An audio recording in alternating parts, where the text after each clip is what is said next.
اللہ کے نام سے شروع جو بڑا مہربان نہایت رحم والا ہے۔ پرانے لوگ سمجھدار تھے، تعلق سنبھالتے تھے، پھر لوگ پریکٹیکل ہو گئے، تعلق سے فائدے نکالنے لگ گئے۔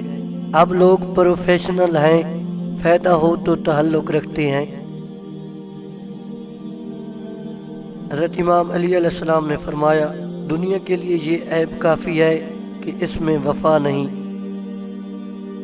جس کی خوراک کم ہو جاتی ہے اس کی بیماری بھی کم ہو جاتی ہے۔ تم فضول اور زیادہ بولنا چھوڑ دو تاکہ بے وقوف تم سے دور ہو جائیں۔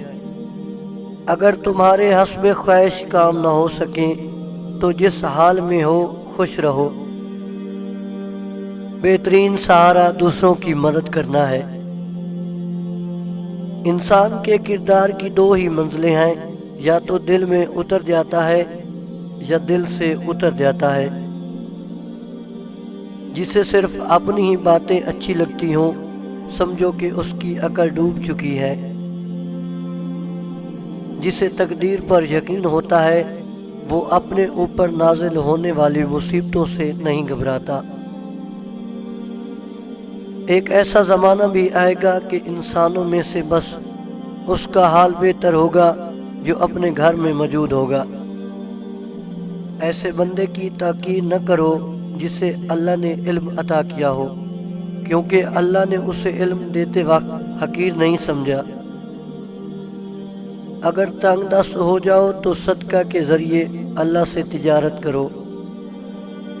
خود پسند کے پاس عقل نہیں ہوتی۔ جس زبان سے جھوٹ نکلنا بند ہو جائے اس زبان سے نکلی ہوئی ہر دعا قبول ہوتی ہے۔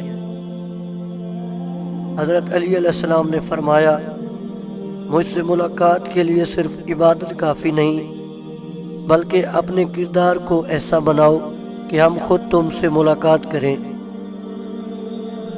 عقل انسان کا واقعی اور حقیقی دوست ہے۔ خبردار اس پر کبھی ظلم مت کرنا جس کا مددگار خدا کے سوا کوئی نہ ہو۔ ہر وہ محبت جس میں لالچ ہو اس کا آخر مایوسی ہوتا ہے۔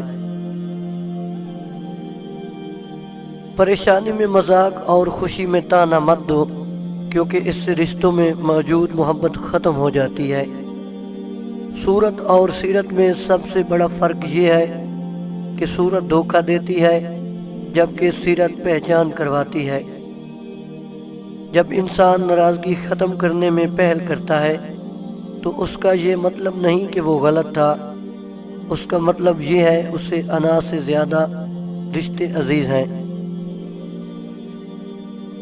بہت زیادہ احسان کرنے سے عمر بڑھتی ہے اور شہرت ملتی ہے۔ خاموشی ایک عظیم نعمت ہے، خاص